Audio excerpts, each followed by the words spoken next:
ఆంధ్రప్రదేశ్లో కూటమి కట్టిన పార్టీలు 3: టీడీపీ, బీజేపీ, జనసేన.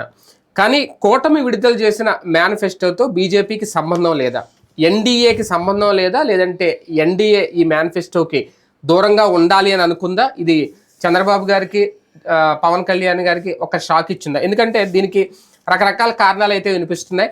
మేనిఫెస్టో మీద వీళ్ళిద్దరు ఫోటోలు మాత్రమే ఉండడం, చంద్రబాబు గారి, పవన్ కళ్యాణ్ గారి.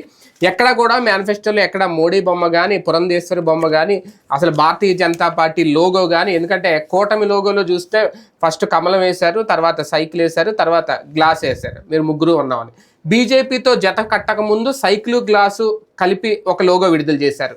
ఎప్పుడైతే వాళ్ళు కూటమి కట్టేసామని ప్రకటించారో, పొత్తు పెట్టుకున్నారు పెడతారు. కానీ ఈ మేనిఫెస్టో మీద ప్రజాగాలం ఉమ్మడి మేనిఫెస్టో 2024 పవన్ కళ్యాణ్, చంద్రబాబు తప్ప వేరే బొమ్మ కనిపించలేదు. పైగా ఈ మేనిఫెస్టో విడుదల చేసినప్పుడు బీజేపీ రాష్ట్ర ఇన్ఛార్జ్ ఎవరైతే ఉన్నారో సిద్ధార్థనాథ్ సింగ్, కనీసం ఆయన మేనిఫెస్టోని పట్టుకోవడానికి కూడా అంగీకరించలేదు. మేనిఫెస్టో విడుదల చేసి ఆయన పట్టుకోమంటే ఆయన దూరంగా జరగడం, పక్కకు నుంచోవడం. అసలు ఏంటి అసలు అంటే ఒక అసోసియేట్ కాలేకపోతుందా భారతీయ జనతా పార్టీ? ఈ పొత్తుతోన మేనిఫెస్టోతో అసోసియేట్ కాలేకపోతుందా? ఇది అంశం మీద చర్చించే ప్రయత్నం చేద్దాం. సరే, ఎలా చూడాలి? ఎన్డీఏ మేనిఫెస్టో కాదు అనేది అయితే చాలా స్పష్టంగా అర్థమవుతుంది. ఇది కేవలం వీళ్ళిద్దరి మేనిఫెస్టో అనేది. ఇంకా అలాంటప్పుడు పొత్తు ఎందుకు? అక్కడికి ఆయన సిద్ధార్థనాథ్ సింగ్ రావడం ఎందుకు? ఆ మేనిఫెస్టోని దూరంగా పెట్టడం ఎందుకు? అసలు ఏం జరుగుతుంది వీళ్ళిద్దరి మధ్య? భారతీయ జనతా పార్టీ తన విధానాలని కరెక్ట్గా, సూటిగా, స్పష్టంగా అమల్లోకి తెస్తుంది అనడానికి సాక్ష్యం అది.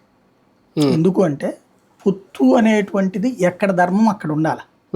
జాతీయ పార్టీ పొత్తులో, ఎన్డీఏలో ఇదివరకటి రోజుల్లో ఏంటంటే బుజ్జగింపు రాజకీయాలు, ఒకళ్ళనొకళ్ళు సర్ది చెప్పుకునే రాజకీయాల కారణంగా బీజేపీ చాలా నష్టపోయింది. రాష్ట్రాల్లో పొత్తులు పెట్టుకున్నప్పుడు వాళ్ళ హామీలకు వీళ్ళు భరోసా ఉండి, కేంద్రంలో బీజేపీ చేసే పనుల వల్ల రాష్ట్రంలో ఉన్నటువంటి పార్టీలు నష్టపోయి ఇట్లాంటివి ఉన్నాయి. కానీ 2014 తర్వాత చూసుకుంటే నిర్మోహమాటపు విధానాన్ని అమలు చేస్తుంది బీజేపీ. ఫార్ములా నిర్మోహమాటంగా ఉంది. ఎవరి కోసం తన విధానాలు మార్చుకోవట్ల. గతంలో వాజ్పేయి టైంలో కూడా హిందుత్వ, అయోధ్య ఇవన్నీ తీసేశారు మేనిఫెస్టోలో. అప్పుడు పెట్టలేదు అవేమి. అవి లేకుండా ఉమ్మడి ఎజెండాగా వెళ్ళారు. హిందుత్వ ఎజెండాని పక్కన పెట్టారు. 2014 అప్పుడు కూడా అంతే చేశారు. ఎందుకని? అభివృద్ధి అన్నటువంటి నినాదంతోనే వెళ్ళారు. 2019కి వచ్చేటప్పటికి అయోధ్య చెప్పారు, సిటిజన్షిప్ అమెండ్మెంట్ యాక్ట్ చెప్పారు, అన్ని చెప్పొచ్చారు. అంటే 2019కి వచ్చేటప్పటికి సొంత ఎజెండాతో దిగిపోయారు. ఎన్డీఏలో ఆ ఎజెండాకి ఇష్టపడేవాడిని రమ్మంటున్నారు. అంతకుముందు ఈ పొత్తుల ఎత్తుల్లో పెద్ద సమస్య ఏమయ్యేదంటే, మేము సెక్యులరిస్టులు అని చెప్పి గ్రౌండ్ లెవెల్లో చెప్పుకోవడానికి. సెక్యులరిజం అంటే నాకు తెలిసి అయితే పరిపాలనలో మత ప్రమేయం రాజ్యం, అంతేగాని మతాన్ని వదిలేసేయమన్న రాజ్యం కాదు, లేదా మైనార్టీని బుజ్జగించమన్న రాజ్యం కాదు. వీళ్ళు ఏం చేస్తుండేవాళ్ళు? ఆ సిస్టంలోకి వెళ్తుండేవాళ్ళు. ఆ సిస్టమ్ కాస్త సమస్య కూర్చుంది. ఒక జయలలిత అయినా, చంద్రబాబు అయినా, నితీష్ కుమార్ అయినా టైం వచ్చినప్పుడల్లా విసిగిస్తా, వేధిస్తూ ఉండేవాడు. చిరాకు పుట్టినప్పుడల్లా అలాంటి వంక పెట్టుకుని వెళ్తూ ఉండేవాడు. పోనీ అట్లని వాళ్ళకి ఏమైనా మైనార్టీ ఓట్లు వచ్చినాయా? కానీ అదొక తప్పించుకోవడానికో లేకపోతే బుజ్జిగింపుకో నడిచింది. కానీ మోడీ 2.0లోనే ఒక క్లారిటీతో వచ్చేసాడు. మా విధానం ఇది. సుదీర్ఘకాలం, దాదాపుగా 1925 ఆ టైం నుంచి కొట్లాడినటువంటి సంఘ్ పరివార్ ఫస్ట్ టైం వాళ్ళ సంబంధించి సొంత ఎజెండాతో 2019లో దిగింది. దాంట్లో ఏ రాష్ట్ర ప్రాంతీయ పార్టీని భాగస్వామ్యం చేసుకోవాలి. మా ఎజెండాను అంగీకరించే వాళ్ళని రమ్మంది పొత్తుకి. అప్పుడు చాలామంది రాలా. వీళ్ళతో వచ్చినటువంటి వాళ్ళు వచ్చారు, కలిసింది, వెళ్ళింది, గెలిచింది. అందుకనే ఇప్పుడు భాగస్వామ్య పక్షాలు ఎవరు కూడా ఈ ఎజెండా కారణంగా మేము వెళ్తున్నామని ఎవడన్నా చెప్తున్నాడా? శివసేన వెళ్ళినా, లేకపోతే కనుక నితీష్ కుమార్ బయటికి వెళ్ళి వెనక్కి వచ్చినా, ఎక్కడా కూడా ఈ ఫార్ములా నువ్వు అమలు చేస్తున్నందుకు వెళ్తున్నానని చెప్పలా. అక్కడ సీట్ల గొడవ, నేను నితీష్ కుమార్ సీట్ల గొడవ గురించి వెళ్ళానన్నాడు, నన్ను తొక్కేస్తున్నారు అన్నాడు. శివసేన నాకు సీఎం ఇవ్వలేదు కాబట్టి వెళ్తున్నాను, అంతేగాని అయోధ్య కడుతున్నామని వెళ్ళాను, నేను సిఏఏ కారణంగా వెళ్తున్నాను ఎవడు చెప్పలేదు కదా. ఆ పాయింట్తో అది క్లియర్గా ఉన్నారు. అట్లాంటిదే ఇప్పుడు కూడా. అందుకని ఇప్పుడు ఇంకా నిర్మోహమాటంగా ఉన్నారు. ఎట్లాగా? నువ్వు ప్రాంతీయ పార్టీలతో పొత్తు పెట్టుకుంటావు, ప్రాంతీయ పార్టీలతో కలిసి ప్రభుత్వం ఏర్పాటు చేసే స్థాయిలో ఉన్న చోట కలిసి మేనిఫెస్టో. ఓకే, అంటే వాళ్ళ బలం ఎక్కువ ఉన్న చోట. For example Maharashtra, lead role BJP, మిగతా మిత్రపక్షాలతో మాట్లాడి అక్కడ లీడ్ రోల్ తను తీసుకుని ఎజెండా ఫిక్స్ చేస్తుంది. ప్రస్తుతం అయితే అసెంబ్లీ కాదు కాబట్టి సంబంధం లేదు. రేపు అసెంబ్లీకి లీడ్ రోలే. క్రిందసారి శివసేన వీళ్ళు కలిపి జాయింట్ మేనిఫెస్టోని రిలీజ్ చేశారు క్లియర్గా. అదే సందర్భంలో మీకు పంజాబ్లో ఇదివరకు అయితే కనుక అకాలీదళ్ ఎజెండాతో బీజేపీ నడిచేది. ఇప్పుడు పంజాబ్లో మా ఎజెండాతో వచ్చేటట్టయితే రమ్మనమంది అకాలీదళ్, మేము రామంది పొమ్మన్నారు. కర్ణాటక జేడిఎస్ మా ఎజెండాతోనైతేనే రమ్మన్నారు. వాళ్ళు ఇప్పుడు వచ్చారు కదా, రేపు అసెంబ్లీకి వస్తారో లేదో తెలియదు. ఫస్ట్ అయితే నితీష్ కుమార్ బీహార్ ఎలక్షన్స్ క్రిందసారి ఎజెండా బీజేపీ వాళ్ళది కలిపి జాయిన్ చేసుకున్నారు. అట్లుంది. జాతీయ స్థాయిలో ఇప్పుడు ఎన్డీఏలో భాగస్వామ్య పక్షమే కదా నితీష్ కుమార్. ఎన్డీఏ మేనిఫెస్టో మీద నితీష్ కుమార్ బొమ్మ ఏమైనా ఉందని చూడండి. లేకపోతే ఉద్ధవ్ థాకరే వాళ్ళ పార్టీ ఇదే శివసేనలో షిండే పే ఫోటో ఉందని చూడండి. దాంట్లో ఇప్పుడు 28-30 మంది ఉన్నారు కదా, ఏ ఒక్కడి ఫోటో లేదు. బీజేపీ మేనిఫెస్టో అది కంప్లీట్గా ఎన్డీఏ అధినేతగా సేమ్ రాష్ట్రాల్లో కూడా నిర్మోహమాట ఫార్ములానే అమలవుతున్నారు. మేము మీతో పొత్తులో ఉన్నాం, సీట్ల వరకే మా పొత్తు, ప్రభుత్వంలో నువ్వు ఇస్తేది అర్థం. పొత్తులు వేరు, హామీలు వేరు, అంతే కదా. పొత్తు అనేటువంటిది రాజకీయం. ఎందుకు కేంద్రంలో అధికారంలో ఉన్నారు కాబట్టి ఈ రాష్ట్ర హామీలను ఎందుకు నెత్తిన పెట్టుకోవడం అనే ఉద్దేశం కాదు కదా. హామీ ఇవ్వడం అంటే నువ్వు అమల్లో భాగస్వామి అవ్వాలి. అవును. ఇప్పుడు క్రిందసారి ఏమైంది, వీళ్ళతో పెట్టుకున్నాక మిస్ అయ్యారు. సంపూర్ణ రుణమాఫీ చేయలే, రైతు రుణమాఫీ చేయలే. మొదట్లోనే మేము కేంద్రాన్ని అడుగుతున్నాం అన్నారు. కేంద్రం అప్పుడు చెప్పింది అసలు మాకేం సంబంధం అని. ఆయన అట్టెట్ట అంటారని చెప్పేసి బిగించేశారు. వీళ్ళు అప్పటి నుంచి సెటైర్ లేయడం బిగించేశారు. రుణమాఫీ చెప్పింది 85,000 కోట్లు చేస్తానని తను, డ్వాక్రా రుణమాఫీ 15,000 కోట్లు 20,000 కోట్లు చేస్తానని తను. అంటే 1,00,000 కోట్లు అవుతుందంటే కూడా నేను సంపద సృష్టిస్తానన్నాడు. తర్వాత వచ్చేటప్పటికి కేంద్రానికి లేఖ రాశాడు, నువ్వు ఇవ్వాలని. కుదరదు అంటే ఎంత తెలివిగా వీళ్ళు చేశారంటే, మీకు అప్పుడు తెలుగుదేశంకిను రాష్ట్ర ప్రభుత్వానికి కేంద్రానికి గొడవలు ఏంటో తెలుసా? పెన్షన్లు పెంచారు కదా వీళ్ళు. పెన్షన్లు పెంచిన డబ్బులు తీసుకెళ్ళిపోయి రెవెన్యూ లోట్లో రాసి పంపించారు. రెవెన్యూ లోటు అంటే ఏంటి? నీకు మొత్తం వచ్చే ఆదాయం, నీకు అయ్యే ఖర్చు అంటే ఏంటి?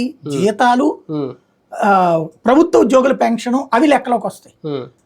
మిస్లేనియస్ ఎక్స్పెన్సెస్, ఈ మూడింటిని ఖర్చు అంటారు. ఆదాయం పన్నుల రూపంలో వచ్చేటటువంటిది ఇవి. ఈ మధ్యలో గ్యాప్ ని రెవెన్యూ లోటు అంటారు. ఈ రెవెన్యూ లోట్లో వీళ్ళు ఏం చూపెట్టారు? పెన్షన్ల పెంచిన డబ్బులు కూడా దాంట్లో వేసి పడేశారు. 1000 రూపాయలు పెంచారు కదా, వేస్తే వాళ్ళు కొర్రి పెట్టారు అట్టట్లా. అప్పుడు వీళ్ళు మళ్ళీ దాని మీద వెళ్ళడం, కేంద్రానికి వెళ్ళడం, అట్టట్లాగా మీరు మాతో పొత్తులో ఉన్నారు కాబట్టి మీరు ఇవ్వాలి అంటే నీకెత్తే దేశవ్యాప్తంగా ఇవ్వాలి నీకు, మా బీజేపీ పాలిత రాష్ట్రాల్లో లేదు అది, మేము ఎట్టిస్తాం పొమ్మన్నారు. అప్పుడు వీళ్ళు సణిగారు కూడా. కాకపోతే బయటికి రచ్చ ఎక్కువ చేయలే, కానీ పత్రికలో వార్తలు వచ్చినాయి ఇట్లా అడిగారు అని చెప్పి. తర్వాత ప్రెస్ కాన్ఫరెన్స్ లో యనమల రామకృష్ణ ఒప్పుకున్నాడు, అడిగాము తప్పే ఉంది, మాతో భాగస్వామి కదా అని. భాగస్వామి అప్పుడు వెంటనే బీజేపీ వాళ్ళు కూడా చెప్పారు భాగస్వామి అని చెప్పి, వాళ్ళ హామీల్లో చెప్తానని వాళ్ళు ఇస్తానన్నారు కానీ కేంద్రం నుంచి తెప్పించిస్తామనలేదు కదా అని చెప్పేసి. కాబట్టి ఎక్కువ గొడవ కాకుండా పత్రికలు చూసుకున్నాయి వాళ్ళ పత్రికలు, అట్లా నడిచింది. ఆ తర్వాతన ఈ రైతు రుణమాఫీ వీటికి వచ్చేటికి అసలు చేయకపోవడం, డ్వాక్రా రుణమాఫీ, రైతు రుణమాఫీ మినిమం చేయటం, వీటి మీద వచ్చినప్పుడు దాన్ని కూడా కేంద్రానికి రాశారు లెటర్లు హెల్ప్ చేయమని. కేంద్రం అసలు స్పందించలే. 2018 తర్వాత ఏమన్నారు? మేము కేంద్రంలో భాగస్వామి ఏంటో మా దానికి ఎందుకు పెట్టుకోరని అడిగారు. అంతే కదా. ఇప్పుడు మళ్ళీ వీళ్ళు పెట్టుకుంటే ఏమవుతుంది? ఇది ఒకటి కేంద్రానికి ఉండే సమస్య ఏంటంటే, బీజేపీ అలయన్స్ అయితే దీంట్లో ఈ హామీకి వాళ్ళు కూడా ఉంటే, ఇప్పుడు ఇది 1,00,000 కోట్లు అవుతుంది ఫర్ ఎగ్జాంపుల్. నా దృష్టిలో అయితే 1,00,000 కోట్లు అవుతుంది. ఒక 10-20 కోట్లు ఏమన్నా తగ్గుతుంది అని తెలియదు నాకు. నేనైతే 1,00,000 దాకా అవుతుంది అనుకుంటున్నా వీళ్ళు చెప్పినటువంటి కాన్సెప్ట్. అందులో ఇది తీసేస్తే మామూలుగా జగన్ 1,50,000 కోట్లు అంటున్నాడు, నేను 1,00,000 కోట్లు అవుద్ది అనుకోండి. ఎందుకంటే అతని పథకాలు తీసేస్తున్నాడు కాబట్టి 1,00,000 కోట్ల రూపాయల దగ్గరకు వచ్చేటప్పటికి రాష్ట్రపు ఇప్పుడు ఆదాయం యాజ్ ఆఫ్ నౌ 95,000 కోట్లు. మన జగన్ ఇచ్చిన పవర్ పాయింట్ పీపీటీ ప్రెజెంటేషన్ ఇచ్చాడు కదా, చంద్రబాబు టైంలో 55,000 కోట్లు అయితే ఈయన టైంలో 95,000 కోట్లు వచ్చిందని చెప్పాడు. అంటే 40,000 కోట్లు పెరిగింది. ఈ 1,00,000 కోట్ల రూపాయలు ఇదైతే ఇంకొక 5,000 కోట్లు అప్పు చేస్తేనే సంక్షేమం అవుతుంది. నెక్స్ట్ జీతాలకి 70,000 కోట్లు ఇవ్వాలి దగ్గర దగ్గర.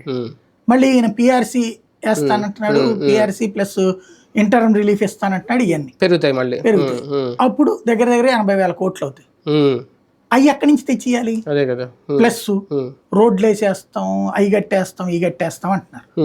దగ్గర దగ్గర వాళ్ళు వీళ్ళు చెప్తున్న లెక్క ప్రకారం మినిమంలో మినిమం 2,00,000 కోట్ల రూపాయలు ఖర్చులకు అవుతాయి జీతాలు కావచ్చు, మిస్లేనియస్ ఎక్స్పెన్సెస్ కావచ్చు, అప్పు తీసుకుని ఉంటారు కదా ఇప్పటికి జగన్ గవర్నమెంట్, దాని మీద వడ్డీ కిస్తీ కట్టాలి కదా, అది 30-40 వేల కోట్లు అవుతుంది. అంటే 2,10,000 కోట్లు చెల్లించాలి ఏడాదికి, చెల్లింపులు జరగాలి ఇవన్నీ పెట్టి. కానీ కేంద్రం లేదంటే బీజేపీ కేంద్రం అనకూడదు, ముందే జాగ్రత్త పడిందా? వాళ్ళ ఫోటోలు ఎక్కడా లేకుండా, బీజేపీ కలర్ ఎక్కడా కనపడకుండా, కనీసం రాష్ట్ర నాయకులు బొమ్మలు కూడా, అంటే పొత్తులో ఉన్నారు కాబట్టి కావాలంటే వేసుకోవచ్చు, వేయకుండా, అంటే ముందు ప్రింట్ అయిపోయి వచ్చేసి ఆయన పట్టుకోలేదంటే అనుకోవచ్చు, ముందే చాలా ప్రిపేర్డ్గానే జరిగినట్టు కనిపిస్తుంది. అంటే కేంద్రం నుంచి బీజేపీ పెద్దల నుంచి అన్న వీళ్ళకి ఆదేశాలు వచ్చినాయి, మమ్మల్ని ఇన్వాల్వ్ చేయకండి, మీ గొడవ మీరు చూసుకోండి అని. అదే ఈయనకి సిద్ధార్థనాథ్ సింగ్ కూడా చెప్తే అందుకే దూరం అయ్యారా? బీజేపీ ముందు నుంచే వ్యూహాత్మకంగా ఉందా? యాక్చువల్గా నిన్న మేనిఫెస్టో పొద్దున్న రిలీజ్ చేసే టైంకి మొత్తం అందరితో కలిపి ఉంది. అవునా? మేనిఫెస్టో తెచ్చే టైంకి అక్కడికి నిన్న ఉదయం జరగాలి, 11ంటికి జరగాలి, 11ంటికని ఇచ్చారు టైం కూడా. అవును. మేనిఫెస్టో ఇట్లా అని చెప్పి ఇటు పురంధేశ్వరిని వద్దని చెప్పి సిద్ధార్థనాథ్ సింగ్ బాగుంది అధిష్టానం ఆయనకి చెప్పి పంపించింది ఏం చేయాలి. ఎందుకంటే పురంధేశ్వరి మొహమాటానికి పట్టేసుకుంటది. అవును. అప్పుడు లేనట్టున్నారు కదా, ఆవిడని నెలద్దని చెప్పారనమాట. ఈయన పంపించారు సిద్ధార్థ, పంపించి ఆయనకి ఏం చెయ్యాలో ఆయనకి చెప్పారు. అదేమో యోగి బ్యాచ్ కదా, అందుకని చాలా క్లియర్గా అది తీసేయమన్నారు. అంటే ముందు చేసేద్దాం తర్వాత చేస్తామంటే అట్లా కుదరదు, రెడీ చేసిన తర్వాత కూర్చుందాం అన్నారు. అందుకని 3 గంటలు లేట్గా బిగినైంది. అప్పటికప్పుడు ప్రింట్ చేసి తెచ్చారు మళ్ళీ తీసేసి. అట్లాగే వెనకాల బ్యాక్గ్రౌండ్ లో కూడా మా ఫోటో కానీ, మా మోడీ ఫోటో కానీ, లోగో కానీ వద్దని చెప్పారు. మీరు ఈ ట్రిప్పు చాలా క్లియర్గా భారతీయ జనతా పార్టీ పొత్తు అంటే కేవలం సీట్ల కోసం మాత్రమే. తెలుగుదేశం పార్టీ ఎజెండాకి వాళ్ళు జవాబుదారీ కాదు, బీజేపీ ఎజెండాకి తెలుగుదేశం కూడా జవాబుదారీ కాదు. ఇప్పుడు Bharatiya Janata Party formula citizenship amendment act అండి, దానికి తెలుగుదేశం కుదరదంటుంది కదా, మేము వ్యతిరేకిస్తున్నాం అంటుంది కదా. భారతీయ జనతా పార్టీ ఎజెండాలోకి వచ్చేటప్పటికి రిజర్వేషన్స్, ముస్లిం రిజర్వేషన్లు అన్నటువంటి తీసేయడం, వీళ్ళు కుదరదంటున్నారు కదా, వద్దంటున్నారు కదా. అంటే జాతీయ ఎజెండాతో బీజేపీ ఎజెండాతో వీళ్ళకి సంబంధం లేనప్పుడు వీళ్ళ ఎజెండాతో వాళ్ళు ఎందుకు సంబంధం పెట్టుకుంటారు? మీరు మొన్న చిలకలూరుపేట సభలోనే అర్థమైపోయింది. చిలకలూరుపేట సభ అప్పటిదాకా కూడా తెలుగుదేశం నాయకుడు ఎవరు పత్తిపాటి పుల్లారావు అందరినీ వేదిక మీదకి పిలవడం ఇదంతా జరిగింది. బ్యాక్గ్రౌండ్ లో ఓ పక్కనేమో పవన్ కళ్యాణ్, చంద్రబాబు, ఇంకో పక్కన నరేంద్ర మోడీ పెట్టారు. ఇది బ్యాక్గ్రౌండ్ డిజిటల్ స్క్రీన్ లో. కరెక్ట్ గా నరేంద్ర మోడీ వస్తున్నప్పుడు అప్పటిదాకా పాటలు కూడా ఎవరా అనేదో గ్లాస్ ఏదో ఉంటది చూడు, ఏరా ఒరే అనేది ఉంటది, ఆ టైపు పాట ఏదో పెట్టారు. అది తెలుగుదేశం పాట, ఈ 2 పెట్టుకొచ్చారు. నరేంద్ర మోడీ అక్కడ హెలికాప్టర్ దిగ్గానే ఒక్కసారిగా పాట మారిపోయింది, మోడీ పాటలు వచ్చేసినాయి. తర్వాత బ్యాక్గ్రౌండ్ మారిపోయింది. భారతీయ జనతా పార్టీ నరేంద్ర మోడీది పెద్దది బ్యాక్గ్రౌండ్, ఇటు పక్కన వీళ్ళది నరేంద్ర మోడీ నడ్డా, వీళ్ళది లేదు అసలు దాని మీద. దాన్ని ఇన్వైట్ చేయడం, ఈ కార్యక్రమాలు అర్జెంటుగా బీజేపీ నాయకురాలు వచ్చేసింది సీన్లోకి. ఎవరు నిర్మలానో ఎవరు, ఈయన పత్తిపాటి పుల్లారావుని పక్కకు పంపించేశారు. అంటే ఒక్కసారిగా ఎన్డీఏ ఫ్లేవర్ తీసుకొచ్చారు, ఎన్డీఏ సభగా మార్చేశారు. అది కళ్ళెదురుకుండా జరిగిన కనికట్టది. సేమ్ ఇప్పుడు అప్పుడే బీజేపీ చాలా క్లియర్ గా ఉంది, వాళ్ళు పొత్తప్పుడే అన్ని చెప్తున్నారు. వీళ్ళకి తెలుసు, తెలియేం కాదు చెప్తున్నా. వీళ్ళ తెలివితేటలు ఏంటంటే మాటల్లో కొట్టుకుపోద్దులే అనుకుంటున్నారు. వాళ్ళు ఎక్కడా వెనక్కి తగ్గట్ల. భారతీయ జనతా పార్టీకి రాష్ట్ర మేనిఫెస్టోకి సంబంధం లేదు. కేంద్రంలో ఉన్నటువంటి పథకాలకి, కేంద్ర మేనిఫెస్టోకి, రాష్ట్ర ప్రభుత్వానికి కానీ చంద్రబాబు కానీ సంబంధం లేదు. కానీ లాస్ట్ మినిట్లో భారతీయ జనతా పార్టీ టీడీపీకి హ్యాండ్ ఇచ్చిందా? ఎందుకంటే పొత్తు కోసం అంత వెంపర్లాడి కలిసి లాస్ట్ మినిట్లో కలుపుకున్న తెలుగుదేశం పార్టీ కేంద్రం నుంచి సహకారం వస్తుందనో, వాళ్ళ అందుందనో 4 ఓట్లు పడతాయి అనుకుంటే, ఇప్పుడు కూటమి ఐకమత్యం మీద అనుమానాలు రావా? ఇప్పుడు ఐకమత్యానికి ప్రాబ్లం లేకుండా చూసుకోవాల్సినటువంటి బాధ్యత వీళ్ళది. ఇంకా మేనిఫెస్టోతో సంబంధం లేనప్పుడు ఇంకా ఐకమత్యం అదే కదా. మేనిఫెస్టో అసలు వాళ్ళతో మాట్లాడావు నువ్వు. నేను అనేది ఏంటంటే, పవన్ కళ్యాణ్ అంటే పాపం అమాయకుడు కాబట్టి నడిచిపోతుంది, పిచ్చోళ్ళలాగా చేస్తాడు. ఎందుకంటే నువ్వు షణ్ముఖ వ్యూహం, అసలు ఆ వ్యూహం ఏమన్నా అర్థం ఉంది ఎవరికన్నా? అదే కదా. ఆ 10 లక్షల రూపాయలదే పెన్షన్ దాంట్లో కన్నాక షణ్ముఖ వ్యూహం అంటే ఒకప్పుడు ఏంది గ్యాస్ సిలిండర్లు అన్నారు, అయ్యో చెప్పారు, అవన్నీ పోయి చివరికి రొటీన్ గా మనం ఉపన్యాసాలు ఇచ్చేదాన్ని హామీ కింద రాశారు. షణ్ముఖ వ్యూహం అంటే జనసేన చెప్పినటువంటి ఆ పథకాలు చూస్తే ఎవడన్నా అది పథకం అంటాడా? జాతిని ఉద్దేశించి ప్రసంగం తప్పించి వీళ్ళకి చాలా క్లియర్ గా ఉన్నాయి తెలుగుదేశం కదా. వాళ్ళది క్లియర్ గా ఉంటే వీళ్ళదేమో అట్లాగే ఎట్లా పెడతాడు? అసలు ఆయన ఎట్లా ఒప్పుకున్నాడు? ఏందంటే ఆయన ఏంతో అంత అసలు చంద్రబాబు దేవుడు రోజు ఆయన ఉపన్యాసం గానీ చంద్రబాబు దేవుడు అయినప్పుడు ఈయన ఎందుకు బయటకు పోయాడు? ఇప్పుడు అంత సాక్రిఫైస్ కాదు, పాడు కాదు. ఆయన ఒక విచిత్ర లోకంలో వ్యవహరిస్తున్నాడు. అదే ప్రపంచానికి నమ్మిస్తున్నాడు. ఇప్పుడు ఆయన ఒప్పుకున్నాడంటే ఒక అర్థం ఉంది. భారతీయ జనతా పార్టీ ఎప్పుడు కూర్చోబెట్టుకున్నారు? వాళ్ళది ఎప్పుడు తీసుకున్నారు మేనిఫెస్టో? అసలు వీళ్ళందరికంటే ముందే సూపర్ 6 వాళ్ళు అనౌన్స్ చేసేసుకున్నాక ఇంకేంది అసలు?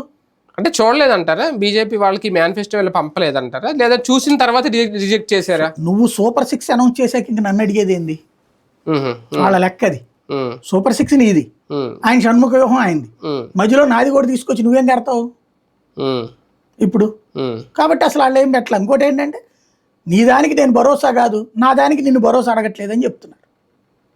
బీజేపీ అయితే చాలా క్లియర్ గా ఇందులో బీజేపీ హ్యాండ్ ఇచ్చింది అనుకోవడానికి ఏం లేదా? హ్యాండ్ ఎట్లా వస్తుంది? హ్యాండ్ ఇవ్వడము అంటే ముందు ఓకే రాసేసేయమని చెప్పి ఆ తర్వాత నాకు సంబంధం లేదంటే హ్యాండ్ ఇవ్వడం అంటారు.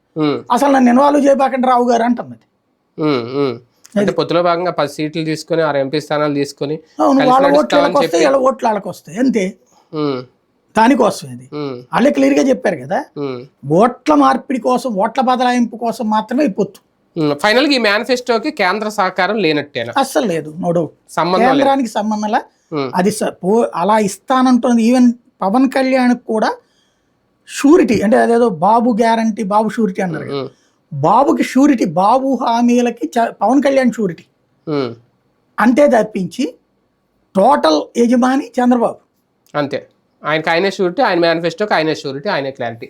రైట్, చూద్దాం. మొత్తానికి బీజేపీ అయితే చాలా క్లియర్గా ఉన్నట్టే కనిపిస్తుంది ఈ మేనిఫెస్టో విషయంలో. ఉమ్మడి మేనిఫెస్టో అంటే బీజేపీ మినహాయించి జనసేన, టీడీపీ ఉమ్మడి మేనిఫెస్టో. దీంట్లో ఎన్డీఏకి కానీ బీజేపీకి కానీ ఎలాంటి సంబంధం లేదు అనేది చాలా క్లియర్ కట్గా ఉన్నారు. మరి కూటమి ఐకమత్యం లేదు అని అనుకుంటారా ప్రజలు రేపొద్దున్న? ఇంకా కేంద్రం సపోర్ట్ లేదు, ఈ కూటమికి నామకే వాస్తు మాత్రమే ఈ పొత్తు అనుకుంటారా? లేదంటే అవేం పట్టించుకోకుండా బాబు గారు మేనిఫెస్టో చూసి ఓట్లేస్తారు? చూద్దాం.